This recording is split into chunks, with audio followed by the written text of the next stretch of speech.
வணக்கம் நேயர்களே, நீங்கள் பார்த்து கொண்டிருப்பது சமையல் குறிப்பு .com-இன் சுவையோ சுவை. இன்றைக்கி நம்ம பார்க்க போகிற ரெசிபி ரவா மசால் தோசை. இது செய்கிறதுக்கு தேவையான பொருட்கள் என்னென்னு பார்க்கலாம். ரவை 1 கப், உருளைக்கிழங்கு மசாலா, மைதா மாவு 3/4 கப், அரிசி மாவு 1/2 கப், மிளகு 2 ஸ்பூன், ஜீரகம் 1 ஸ்பூன், பெருங்காயத்தூள் 1 ஸ்பூன், எண்ணெய் தேவையான அளவு, உப்பு தேவையான அளவு. முதல்ல உருளைக்கிழங்கு மசாலா எப்படி செய்கிறதுன்னு பார்க்கலாம். அதுக்கு தேவையான பொருட்கள் என்னென்னு பார்க்கலாம். உருளைக்கிழங்கை வேக வச்சு இந்த மாதிரி தோல் உரித்து வச்சுருக்கிறேன். 3 பெரிய வெங்காயத்தை எடுத்து இந்த மாதிரி பொடியாக கட் பண்ணி வச்சுருக்கிறேன். மஞ்சள் தூள், மிளகாய்த்தூள், பச்சை மிளகாய் 1 எடுத்து இந்த மாதிரி கீறி வச்சுருக்கிறேன். தக்காளி 1, எண்ணெய் தேவையான அளவு, கடுகு தாளிப்பதற்கு தேவையான அளவு, கடலைப்பருப்பு 2 ஸ்பூன், கருவேப்பிலை சிறிதளவு, உப்பு தேவையான அளவு. இப்போ நம்ம உருளைக்கிழங்கு மசாலா செய்கிறதுக்கு வேக வச்சிருக்கக்கூடிய உருளைக்கிழங்கு வந்து நல்லா பசஞ்சிக்கணும். கொஞ்சம் கூட கட்டி இல்லாத அளவுக்கு ஓரளவுக்கு பசஞ்சிக்கோங்க.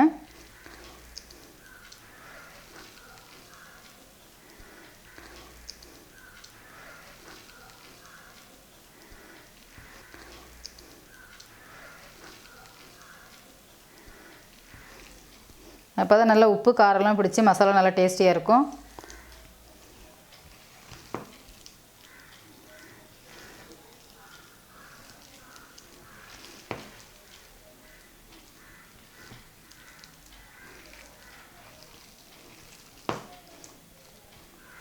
இப்போ நல்லா பசஞ்சு வச்சாச்சு உருளைக்கிழங்கு.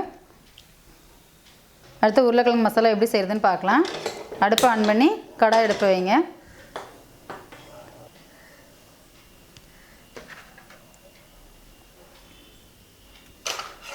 இப்போ கடாய் சூடாயிடுச்சு.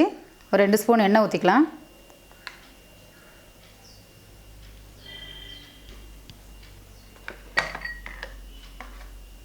எண்ணெய் சூடாகட்டும். எண்ணெய் சூடானதுக்கப்புறமா கொஞ்சமாக கடுகு,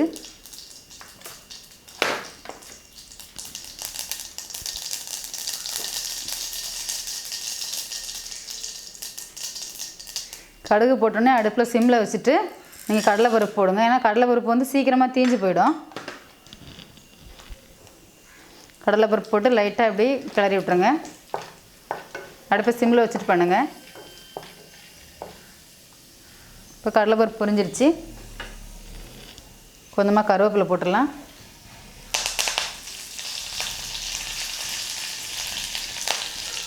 போட்டுட்டு நம்ம கட் பண்ணி வச்சுருக்கக்கூடிய வெங்காயத்தை இதில் சேர்த்துடலாம்.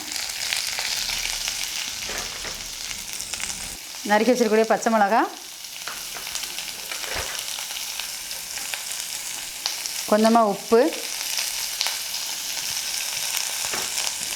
எல்லாம் போட்டு நல்லா வதக்கிடலாம்.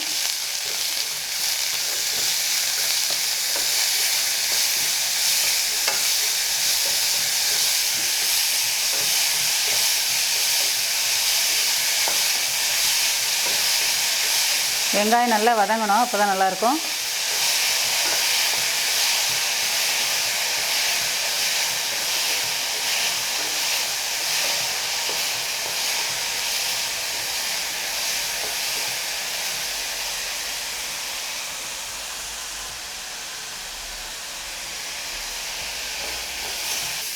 இப்போ வெங்காயம் கொஞ்சம் வதங்கிடுச்சு.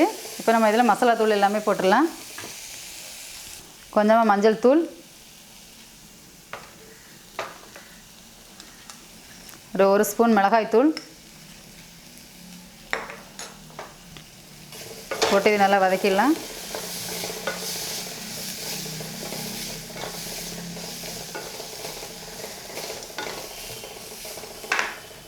இதோட இப்போது நம்ம நல்லா பசஞ்சு வச்சுருக்கக்கூடிய உருளைக்கிழங்கு இதில் சேர்த்துடலாம்.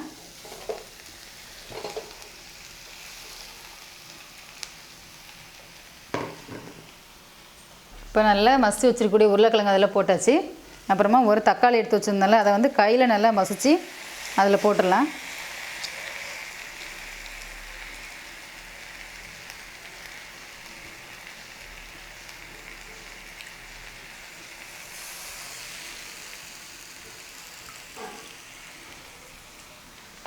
இப்போ எல்லாமே ஒன்றா சேர்த்து நல்லா மிக்ஸ் பண்ணிடலாம்.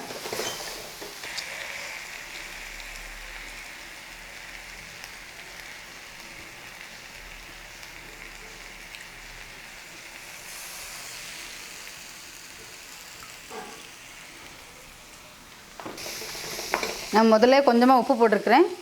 இன்னும் கொஞ்சம் உப்பு சேர்த்துக்கலாம். நமக்கு உருளைக்கிழங்கு எவ்வளோ உப்பு தேவையோ அவ்வளோ போட்டுக்கலாம்.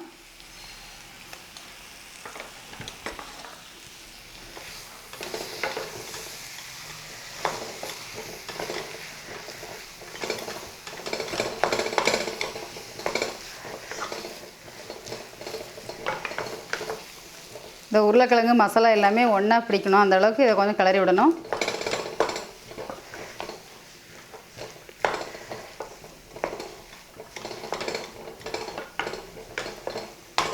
இதில் நம்ம தக்காளி போடாமலும் செய்யலாம். தக்காளி போட்டு செஞ்சிங்கன்னா கொஞ்சம் கூடுதல் டேஸ்ட் இருக்கும்.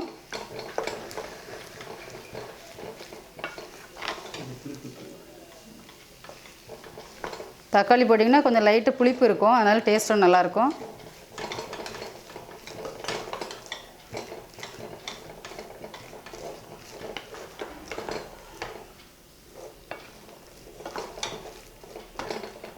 இது நல்லா கிளறிட்டு ஒரு 10 மினிட்ஸ் சிம்மில் வச்சு விட்றலாம். 10 மினிட்ஸ் ஆகிடுச்சு. இப்போ அடுப்பை ஆஃப் பண்ணிடலாம். உருளைக்கிழங்கு மசாலா ரெடி ஆகிடுச்சு. ரவா மசால் தோசை எப்படி செய்கிறதுன்னு பார்க்கலாம். தவா சூடானோடனே இப்படி மெலிசா தோசை மாவு ஊற்றிடுங்க.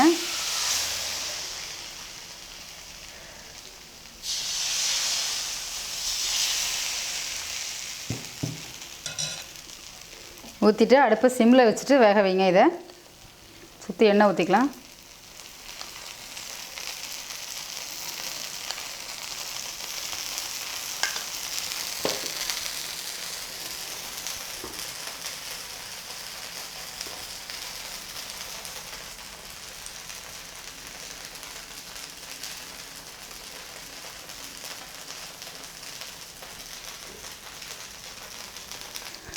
தோசை வெந்துருச்சு. நம்ம ஏற்கனவே செஞ்சு வச்சுருக்கக்கூடிய மசாலாவை இதில் சென்டரில் வச்சிடலாம்.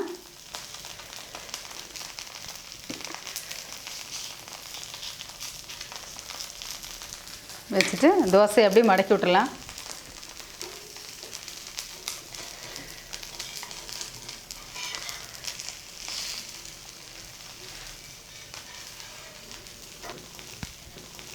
இப்போ ரவா மசால் தோசை ரெடி ஆகிடுச்சு. நம்ம நிகழ்ச்சியில் நான் உங்களுக்கு செஞ்சு காட்டின சமையல் குறிப்பு உங்களுக்கு ரொம்ப பிடிக்கும்னு நினைக்கிறேன். பிடிச்சிருந்ததுன்னா லைக் பண்ணுங்கள் அண்ட் உங்கள் ஃப்ரெண்ட்ஸுங்களுக்கு ஷேர் பண்ணுங்கள். இது பற்றின கருத்துக்களை கமெண்ட்ஸில் சொல்லுங்கள். நன்றி, வணக்கம்.